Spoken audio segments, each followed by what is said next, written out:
कैसे हो। आज मैं वीडियो लेके आया हूँ सिग्मा जो स्टैचू है उसकी वीडियो लेके आया हूँ। एक और बात बताना चाहता हूँ, मेरे दो वीडियो में, एक में आए 300 व्यूज में, एक में आए 400 कुछ व्यूज आए। यार मैंने सोचा भी नहीं था इतने व्यूज आएंगे यार मेरी दो वीडियो में लॉन्ग में। ठीक है, बहुत बड़ी बात है यार। हम मतलब 400 व्यूज आ रहे हैं यार। और सब्सक्राइब भी कर ले यार, 45 सब्सक्राइबर हैं, कम है यार। आप फ्री में करो यार, इसमें कौन सा पैसे लगते हैं यार। जरूर करो यार, तुम्हारे भाई को यार सपोर्ट करो यार।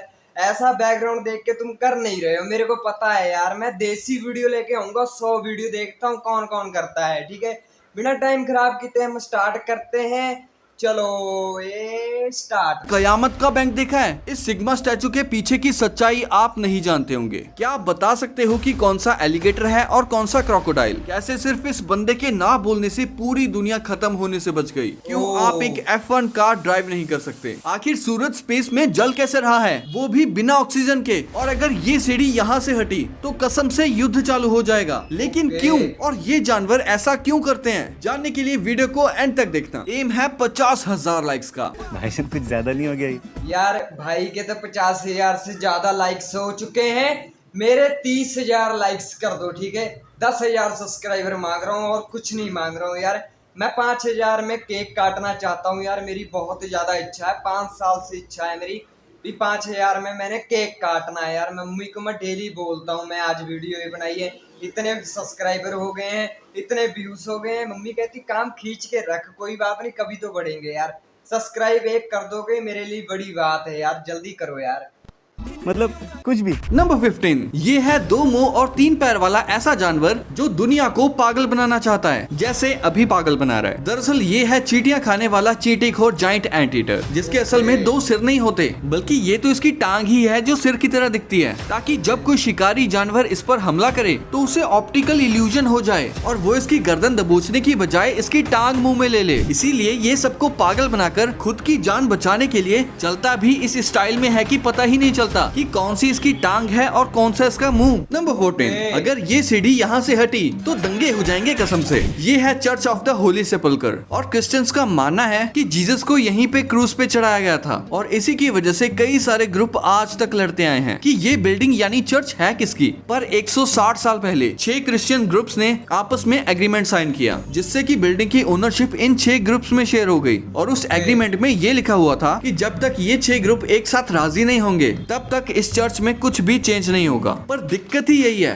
कि ये 6 ग्रुप्स कभी एक साथ एक चीज पे राजी ही नहीं होते, और इसलिए जब 2002 में एक मॉन्क ने एक कुर्सी थोड़ी सी इधर से उधर क्या कर दी, इनके बीच तो मैटर हो गया, क्योंकि ये चीज तो इन 6 ने अप्रूव ही नहीं की थी, और 12 मॉन्क इसी मैटर की वजह से हॉस्पिटल में पहुंच गए। और अब ये सीढ़ी एग्रीमेंट साइन होने के पहले से यहाँ रखी है, और जब तक ये 6 ग्रुप अलाउ नहीं करते, कोई हिला के तो दिखा दे इसको। नंबर 13, इस मछली को दुनिया की सबसे बदसूरत मछली कहा जाता है। दरअसल इस मछली का नाम है ब्लॉबफिश। इस मछली को 2013 में दुनिया की सबसे बदसूरत मछली का खिताब दिया गया था। मगर इस मछली के इतना बदसूरत होने का कारण हम इंसान ही हैं। लेकिन वो कैसे? एक्चुअली ये मछली बदसूरत नहीं होती, क्योंकि ब्लॉबफिश एक डीप सी क्रिएचर है जो समुद्र में 9,200 फीट की गहराई में पाई जाती है, जहाँ पर ये बिल्कुल नॉर्मल मछली की तरह ही दिखती है। मगर जैसे ही इंसान इसे जमीन पर लेकर आते हैं तो इसकी मसल्स फैल जाती हैं और ये ऐसी बदसूरत दिखने लगती है। नंबर 12, ये है दुनिया का सबसे खतरनाक चाकू, जिसे अगर किसी के अंदर घुसेड़ दिया तो उसके चिथड़े ही उड़ा देगा। दरअसल इसे वास्प इंजेक्टर नाइफ कहते हैं, जिसे डाइवर्स के लिए बनाया गया है, ताकि अगर बाई चांस शार्क उन पर हमला कर दे तो इस चाकू को घुसेड़ कर वो उसकी चीखें निकलवा दे और शार्क हमला ना करे। इसीलिए इसकी धार में एक छेद होता है जिसमें से CO2 गैस बाहर निकलती है, जो कि नाइफ के पिछले हिस्से पर लगी बोतल में भरी होती है,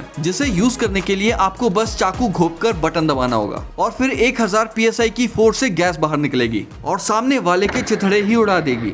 नंबर 11, एरोप्लेन के उड़ने से पहले अगर उसके किसी भी पार्ट में छोटा सा डेंट या क्रैक मिलता है तो उसे स्पेशल टेप से चिपका दिया जाता है, जिसका नाम है स्पीड टेप। ये कैसा जुगाड़ है, और एरोप्लेन की विंडो पे ये छोटा सा होल क्यों होता है? आइए जानते हैं। ये कोई नॉर्मल टेप नहीं है, बल्कि एक सुपर स्ट्रॉन्ग एल्यूमिनियम वाली टेप होती है जो हाई स्पीड, प्रेशर और टेम्परेचर को इजीली हैंडल कर लेती है। मतलब जब तक प्रॉपर रिपेयर ना हो तब तक ये टेम्परेरी फिक्स का काम करती है। और घबराने की बात नहीं है, ये बिल्कुल सेफ होती है, एयरलाइन से सर्टिफाइड मॉडिफाइड होती है और सिर्फ माइनर सरफेस इश्यूज पे ही यूज की जाती है। अब बात करते हैं प्लेन की विंडो में उस छोटे से होल की। लोग सोचते हैं कि ये कोई डिफेक्ट होगा, लेकिन एक्चुअली ये होल विंडो के प्रेशर को बैलेंस करता है और कंडेंसेशन को भी रोकता है। अगर ये ना हो तो विंडो क्रैक भी कर सकती है। तो नेक्स्ट टाइम जब भी प्लेन में बैठो और ये टेप या होल देखो तो टेंशन मत लेना, ये सब साइंटिफिकली टेस्टेड हैक्स हैं, कोई जुगाड़ नहीं है। नंबर 10, चिली से करीब 3500 किलोमीटर दूर ईस्टर आइलैंड नामक इस सुनसान टापू पर ऐसी रहस्यमयी मूर्तियां पाई जाती हैं जो किसी बड़े रहस्य से कम नहीं है, क्योंकि मोआई नामक इन स्टैचूज का वजन लगभग 90,000 किलो से भी ज्यादा है, जिन्हें उठाना तो दूर की बात, इन्हें घसीटने में ही 500 से ज्यादा लोगों की जरूरत पड़ेगी।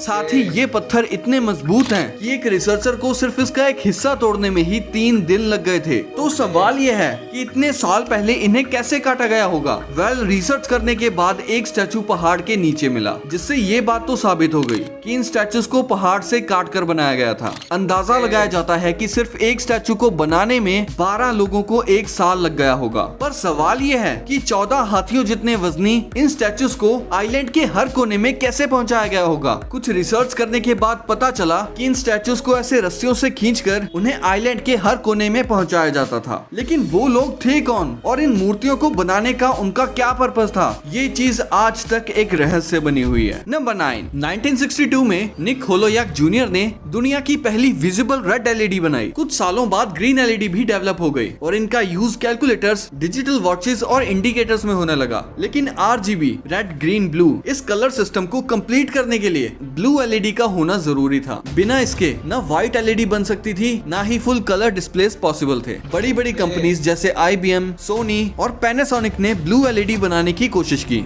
लेकिन 30 साल की रिसर्च के बाद भी सब फेल हो गए। ब्लू लाइट के लिए एक स्पेशल मटेरियल चाहिए था, गैलियम नाइट्रेट, जिसे हैंडल करना काफी मुश्किल था। फिर 1993 में शुजी नाकामुरा ने इस इम्पॉसिबल चैलेंज को पूरा किया और एफिशिएंट ब्लू एलईडी डेवलप कर ली। अब जब RGB कलर सिस्टम कंप्लीट हुआ तो व्हाइट एलईडी भी बनाई गई, या तो RGB मिक्स करके या ब्लू एलईडी के ऊपर फॉस्फर कोटिंग लगाकर। आज के स्मार्टफोन्स, टीवीज, लैपटॉप्स और एलईडी बल्ब्स सब इसी ब्रेक थ्रू की वजह से पॉसिबल हुए। शुजी नाकामुरा को इस शानदार इन्वेंशन के लिए 2014 में नोबेल प्राइज इन फिजिक्स मिला। नंबर 8, क्या आपने कभी सोचा है कि सूरज अंतरिक्ष में जल कैसे रहा है? क्योंकि धरती पर जब भी आग जलती है तो ऑक्सीजन की वजह से ही जल पाती है। अगर ऑक्सीजन ना रहे तो आग भी नहीं जलेगी, पर अंतरिक्ष में तो हवा है ही नहीं, तो सूरज कैसे जल रहा है? तो देखो, सूरज एक्चुअली में जल नहीं रहा, बल्कि न्यूक्लियर फ्यूजन की वजह से हीट और लाइट को प्रोड्यूस कर रहा है। सूरज 92% हाइड्रोजन और 8% हीलियम से बना हुआ है। सूरज की स्ट्रॉन्ग ग्रेविटी की वजह से जब हाइड्रोजन एटम्स आपस में टकराते हैं तो वो एनर्जी के रूप में हीट और लाइट को प्रोड्यूस करते हैं। अब एक एटम से तो इतना फर्क नहीं पड़ता, पर जब करोड़ों अरबों एटम्स एक साथ टकराते हैं तो वो काफी ज्यादा एनर्जी प्रोड्यूस करते हैं, जो हीट और लाइट के रूप में हमारी धरती तक पहुंचती है। यहाँ तक थी हमारी वीडियो। हमारे 30,000 लाइक कंप्लीट कर दो, ठीक है, और 10,000 सब्सक्राइबर जल्दी जल्दी कंप्लीट करो यार। मेरे को केक काटना चाहते हो भी, मैं केक काटूं यार, ठीक है। मेरे जल्दी जल्दी यार 5,000 मैं मांग रहा हूँ और 10,000 कर दो यार, ठीक है। और वीडियो ऐसे देखने के लिए चैनल को सब्सक्राइब कर लें। मिलते हैं नेक्स्ट टॉपिक के साथ, नेक्स्ट वीडियो के। Take care, love you, bye bye.